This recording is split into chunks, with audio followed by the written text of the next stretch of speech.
Everyone knows Aaron Rodgers. 4-time MVP, Super Bowl champion, future Hall of Famer. But not everyone knows these New York Jets. The 2023 New York Jets. Jets. And the reason nobody knows about these Jets is because they've been irrelevant. They've been out of the spotlight for so long. They haven't had a winning season since 2015. They haven't made the playoffs since the 2010 season. So in this video, my job is to introduce you not to Aaron Rodgers and what he's going to bring to the Jets, but to the rest of the New York Jets. What this football team is that supports Aaron Rodgers in 2023. Allow me to introduce you to Aaron Rodgers, New York Jets. Let's go. First, let's go back to last season, 2022. Let's take a look at what the New York Jets were as a football team in 2022 before they traded for Aaron Rodgers, and that will give us a decent idea of their strengths, their weaknesses, and how Aaron Rodgers can help this football team entering 2023. In 2022, the New York Jets finished as a 7-10 football team, but about halfway through the season, it appeared that this team had a real shot at making the playoffs. The Jets were 7-4 and absolutely collapsed down the stretch, mostly due to the fact that this team was absolutely carried by its defense. When you look at offense, defense, statistically, it's clear what this team is and has been previous to Aaron Rodgers. Offensively, they really struggled last year, almost no matter who was at quarterback. 29th in points for, 25th in yards for. They were one of the worst teams on third down, 28th in football. In DVOA, they ranked 26th. Defensively, though, they were able to grind out victories, play through their defense, and their defense was able to really carry this team early in the season. 4th in points against, 4th in yards, 11th on third down, and where you really can see that this team was carried by its defense, points and yards per drive, 2nd and 2nd. They were a top 2 defense in the NFL per drive. And that all accumulated between offense and defense in the most average team in football as the 16th overall graded DVOA team in the NFL in 2022. But most of you know this, right? You knew that the Jets were carried by their defense. They had a great defense. They had a not so good offense, and clearly they wanted a new quarterback. They went out, they traded for Aaron Rodgers for this very reason. So what am I getting at? What I'm getting at here is just how bad the quarterback position for the New York Jets truly was in 2022. Because I don't think most casual fans or even Jets fans truly understand how bad the quarterback position was for the Jets last year. And it screams at you when you look at the stats for the Jets as an offense in 2022. Touchdowns, only 15. That was second worst in the NFL among all 32 teams last year. Passer rating, 75, the worst in the NFL last year. And the completion percentage was atrocious, which is the big number that I would say why they pulled Zach Wilson. 57%, because the guy couldn't complete passes. Like Mike White was at least completing passes. All 3 of these quarterbacks, Flacco, White, Wilson, all ranked below 30th in football. And the only quarterback that actually qualified for PFF's grading out of 39 quarterbacks, Zach Wilson. You want to guess where he ranked? 39th. Yeah, the worst in football. So you're going from Zach Wilson, Joe Flacco, Mike White, these numbers to a Hall of Fame player. Even if he's not the same player, it has to be better, right? But it's not all on the quarterback position. I think that's unfair to say because the Jets offense as a whole was also not very good. They dealt with some injuries to the wide receiver position at times. To the running back position for sure, Breece Hall got injured early in the year. They especially dealt with some offensive line injuries. I believe they had 6 starters at the tackle position. They had 6 different starters on the interior offensive line. They had very little continuity up front protecting the quarterback, which always hurts an offense and can also hurt the running game, which is a real area the Jets also struggled last year. When they had Breece Hall, he's a pretty talented guy. They were actually a good rushing attack, which I think also corresponded with a healthier offensive line. 80 attempts for 463 yards. That's 5.8 yards per carry. Very impressive. But when you took Breece Hall off the field, 3.5 yards per attempt for Carter, 3.5 yards per attempt for Knight, 2.9 yards per carry for James Robinson, and then Ty Johnson actually had an above 5 yards per attempt, but he didn't really get the football that much. So the New York Jets struggled to run the football, struggled to protect the quarterback, struggled to have continuity in the receiving core. Yes, they had breakout players like Garrett Wilson, but overall the offense was just putrid all around. The play calling was kind of not exactly imaginative, not exactly creative. It could be better in 2023. At least you hope it is under Nathaniel Hackett. Let's dive a little bit deeper into their results, wins and losses, and understand the quality of the team last year to have a better idea of what they can be in 2023. So let's begin with the wins because I think it's just as important as looking at the losses. Because when you look at the wins for the Jets, all 7 of them, you see a trend. Not a lot of good teams. They didn't beat many good teams. They beat the Browns in a miracle comeback that is not going to be repeated. That was actually a Joe Flacco victory, by the way. A miracle 31-30, pull it off at the end. Don't even know how it happened type of win. They beat the Pittsburgh Steelers when Kenny Pickett wasn't the primary starter. It was still Mitch Trubisky. Pickett played in the second half. They won 24-20. They beat Miami with their 3rd string quarterback, Skylar Thompson, 40-17. Dominant, but still 3rd string quarterback. They beat the Green Bay Packers 27-10 and Aaron Rodgers, which was actually their most impressive win of the entire season, maybe, like from an all-around standpoint. They beat the Broncos 16-9. Broncos were terrible. They beat the Bills, which was a division opponent, might have been their best win, but it came on the back of a lot of turnovers from their defense. Their defense played unbelievable. They won 20-17. They stole that game. And then they beat Chicago easily, 31-10. This was a big Mike White game in that one. And that was the worst team in football last year. They had the number 1 pick until they traded it. So it kind of makes sense that they fell off. It makes sense that they weren't able to keep it up because they weren't beating very good teams all season long. And it was a clear first half of the season, pretty good team. 7-4. Second half of the season, not very good. They lost a ton of games after the bye week. This was because they didn't know who the quarterback was. Each and every week they were deciding between Wilson and White. White got injured at one point with his ribs. The offensive line was beat up. And then the defense just simply could not hold these better teams and provide enough spark for their football team. And they couldn't score any points, to be quite frank.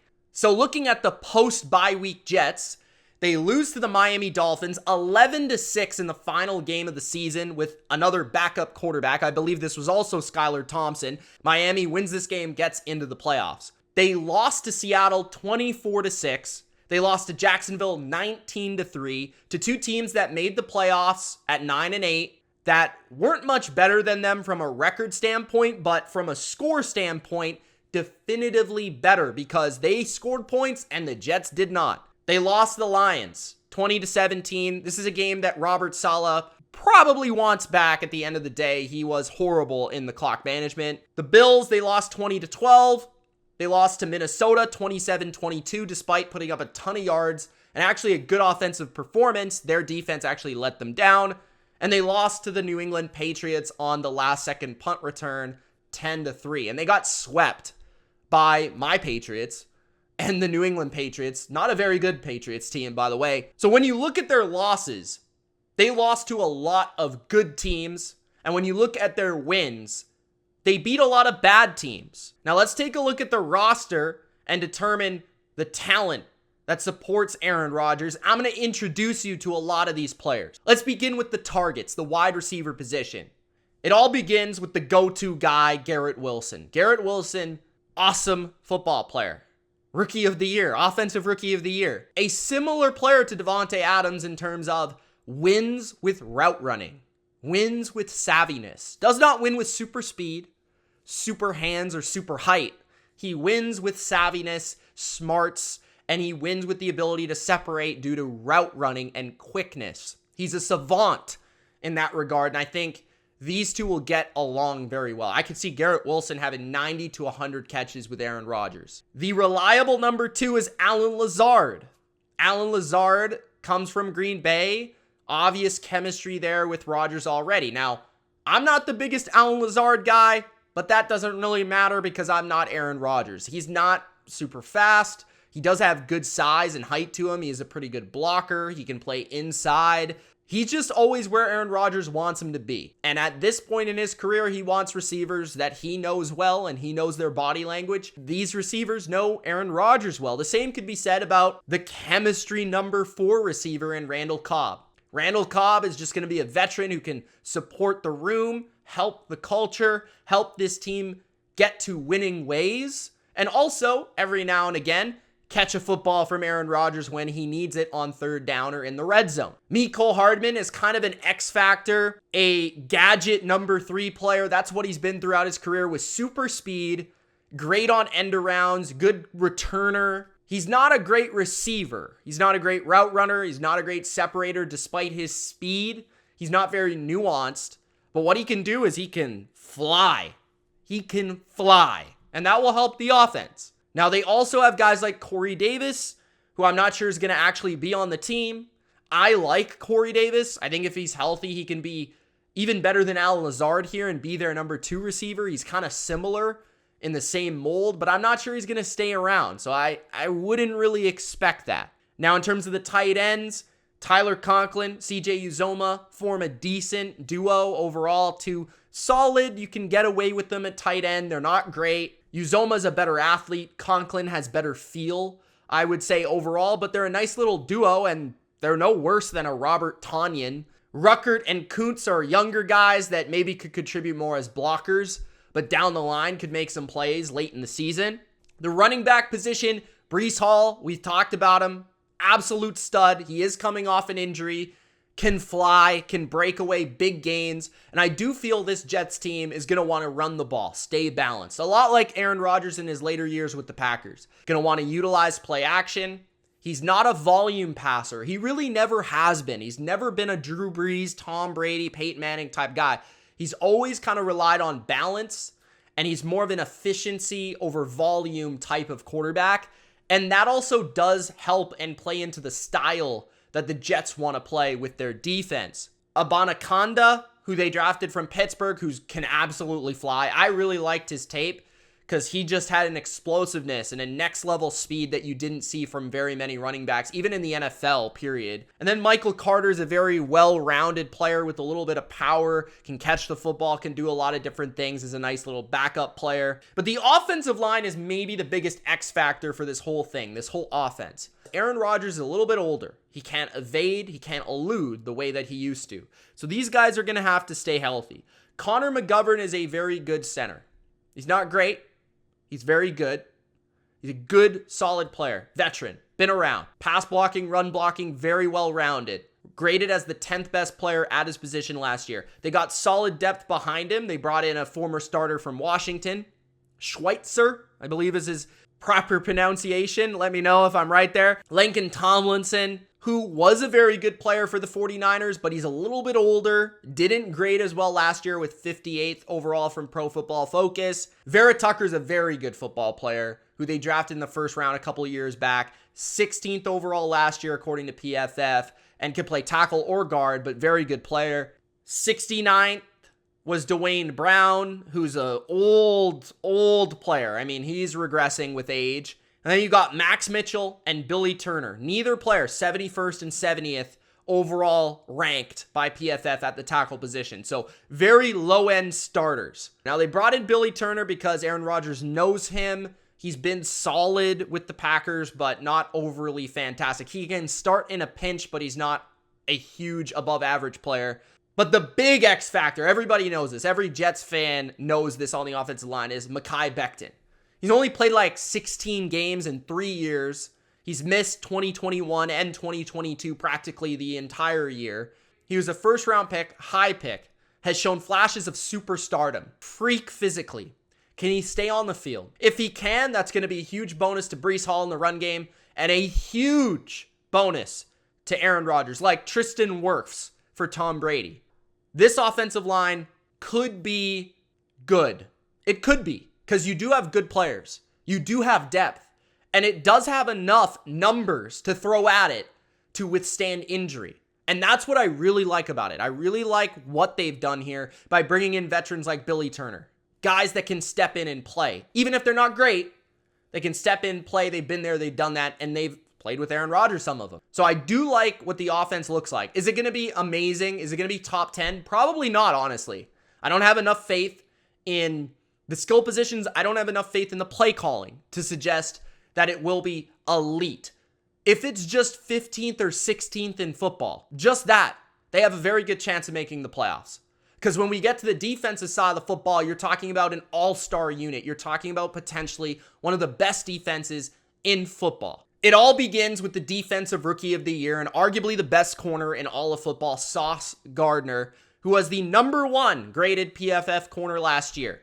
Shutdown player, excellent football player, can take away the #1 receiver on opposing teams. Then you have DJ Reed, who's a very nice pickup, graded 23rd. Good player in Seattle.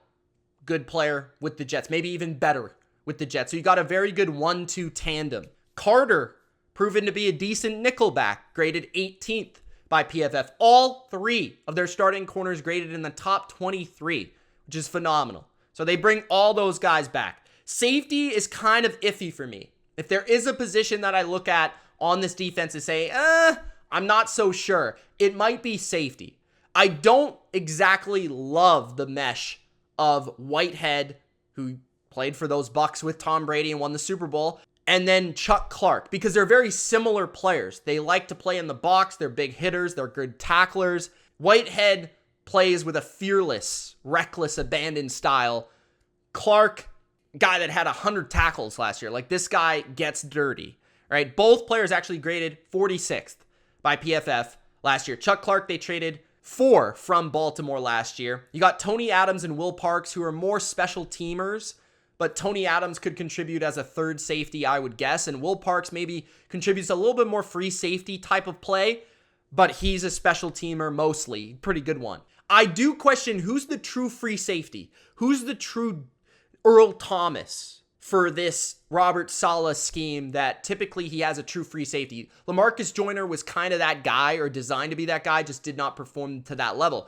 Not saying that Chuck Clark isn't a better player, but he plays kind of a different role, so I'm intrigued to see how that goes. The linebacker position, CJ Mosley, I still think is very good, but he's only getting older, and you do start to worry about linebackers at this age, grading 30th last year. Quincy Williams, I think, is actually a really good football player, but only graded 62nd. Linebacker can be a little bit weird, but he flies around. He's great in the running game. He's super athletic, and I think he makes up for CJ Mosley's kind of deficiencies in the athletic department. Mosley's the brain, and Williams is the brawn, so to speak. You got Sherwood and Harris, who are backups, not exactly proven guys, but we'll see what they can contribute. I would question the depth there at the linebacker position, losing Quan Alexander from last year. The defensive line is really where this unit and maybe this team shines. You got Quinnen Williams, who's one of the best football players in the NFL. No PFF grade needed for that. He is awesome.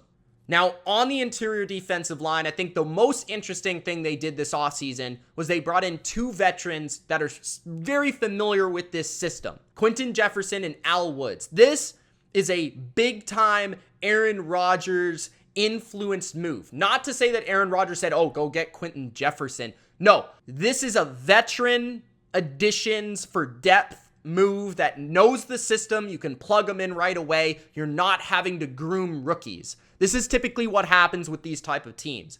I'm not so sure that Jefferson or Al Woods were the best additions if you're wanting to play them on a regular basis. Now, if they're just backups, that's totally fine. Jefferson adds a little bit to the pass rush department. Woods adds a little bit to the beef and the run defense department. Totally cool. Solomon Thomas is also there. Never really seen any flashes from him to suggest his draft position at any point throughout his career, but he's still a backup. That's fine. And a good athlete that can play in this system and did last year. The edge position, I think, is their strongest on their team when you include John Franklin Myers, who also moves inside to rush the quarterback. He's an awesome football player. I love him. He might be my favorite player on the Jets. Moves inside, moves outside, can rush the quarterback. One of the best, most versatile defensive linemen in all of football. Carl Lawson is a little bit disappointing in terms of sack numbers, but we know he has upside.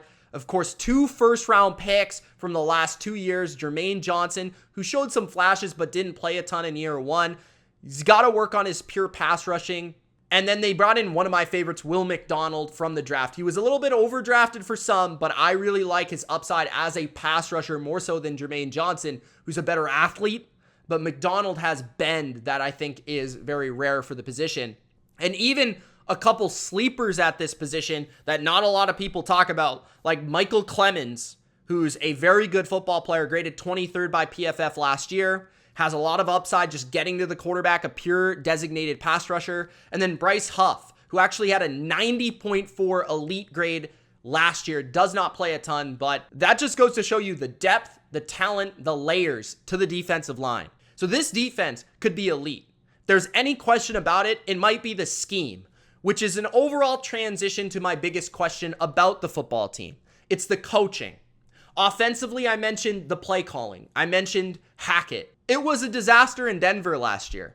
It has to worry you a little bit. Now, he's more familiar with Aaron Rodgers. He knows his game. He was the quarterback coach in Green Bay. They like each other a lot. I'm sure it will work out. But a basic West Coast offense with okay, good weapons, but not great weapons is probably screaming 15th, 16th best offense in football. A really talented defense that has a very vanilla defense scheme-wise that's kind of going out of style in the Seattle Robert Saleh scheme is probably saying, yeah, you're top 10, but you're going to have games where you maybe disappoint, kind of like last year, where you disappoint against Minnesota, Jacksonville at times, those type of matchups where you're going to be like, why isn't this team performing better? Why aren't they turning the ball over more? Why aren't they getting more sacks? I would say the coaching has me a little concerned to reach the upside and the potential that the talent definitely has. I mean, this is one of the most talented rosters, one of the most talented teams in all of football. And you can see that now as I've introduced you to these players, the defense, the offense, what's around and supporting Aaron Rodgers. And now that Aaron Rodgers is here to cut off lack of quarterback production, allow the offense to succeed, thrive, and be consistent, which is most important throughout the course of the season, as long as he can stay healthy at his older age behind an offensive line that is proven to not stay healthy, then they can be a successful team. This to me is not the Bucs with Tom Brady. This team doesn't scream progression the way that team did, because that team was more so 30 picks from Jameis Winston why they didn't make the playoffs. It was clear, it was evident, it was obvious. This team is more like it's young, it's on the rise, there's lots of talent, the defense is very good. Can they create a culture of winning? And then can they beat the good teams? That's my question about this team. I think they'll be in every game they play. Can they beat the good teams? Because they've got a much tougher schedule this year. That's what it's going to come down to. I feel like this football team has sky is the limit potential. They have Super Bowl aspirations and potential. They can't let that get to their head. But it's all there, guys. It is all on paper for the Jets to be a dominant football team in 2023. Let me know your thoughts in the comment section below. Thank you so much for watching this video, and we'll see you in the next one. Peace.